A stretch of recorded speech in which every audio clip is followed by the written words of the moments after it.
আগামীকাল ভোর ৬টায় কলম্বিয়ার বিপক্ষে বিশ্বকাপ বাছাই পর্বের ম্যাচে মাঠে নামছেন আর্জেন্টিনা, যেখানে আর্জেন্টিনা ১৫ ম্যাচে ৩৪ পয়েন্ট নিয়ে আছেন পয়েন্ট টেবলের সবার শীর্ষে। চিলির বিপক্ষে সর্বশেষ ম্যাচে তরুণদের চমৎকার পারফরমেন্সে ১-০ গোলের জয় পেয়েছেন লিওনেল স্কলানির দল, যার কারণে বিশ্বকাপ বাছাই পর্বে তেমন কোনো চাপ নেই আর্জেন্টিনার উপর। অনেকটা চাপহীনভাবেই কলম্বিয়ার বিপক্ষে খেলবেন আর্জেন্টিনা। তবে কলম্বিয়ার বিপক্ষে শুরুর একাদশে ফিরতে পারেন লিওনেল মেসি, এবং লিওনেল মেসিকে একেবারে শুরুর মিনিট থেকে খেলানো হবে সেটি অনেকটা নিশ্চিত। কেননা কলম্বিয়ার বিপক্ষে মেসির রেকর্ড যে কথা বলছে সেটি। এখন পর্যন্ত কলম্বিয়ার বিপক্ষে ৭টি ম্যাচ খেলেছেন মেসি এবং ৭ ম্যাচে ৬টি গোল ও অ্যাসিস্টে অবদান রেখেছেন লিওনেল মেসি।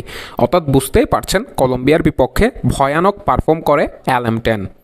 বিশ্বকাপ বাছাই পর্বের সর্বশেষ ম্যাচে কলম্বিয়ার বিপক্ষে ২-১ গোলে হেরেছেন আর্জেন্টিনা।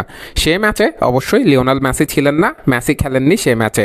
তাই কলম্বিয়া চেষ্টা করবে আর্জেন্টিনার উপর দ্বিতীয় জয়টি তুলে নিতে বাছাই পর্বে। তবে আর্জেন্টিন কোচ স্কলানি নিশ্চয়ই সেটি হতে দিতে চাইবেন না, যার কারণে শুরুর একাদশে ফিরছেন মেসি এবং নিকো পাস থাকবেন বেঞ্চে।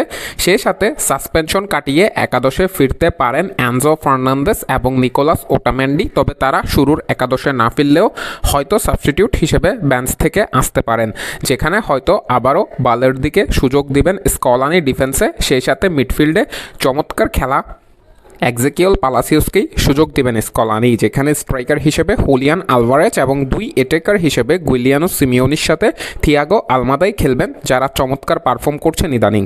আপনাদের মন্তব্য মতামত কমেন্ট বক্সে জানতে চাই। মাহের আহমেদ মাহি, এমএস থিং ওয়ার্ডস।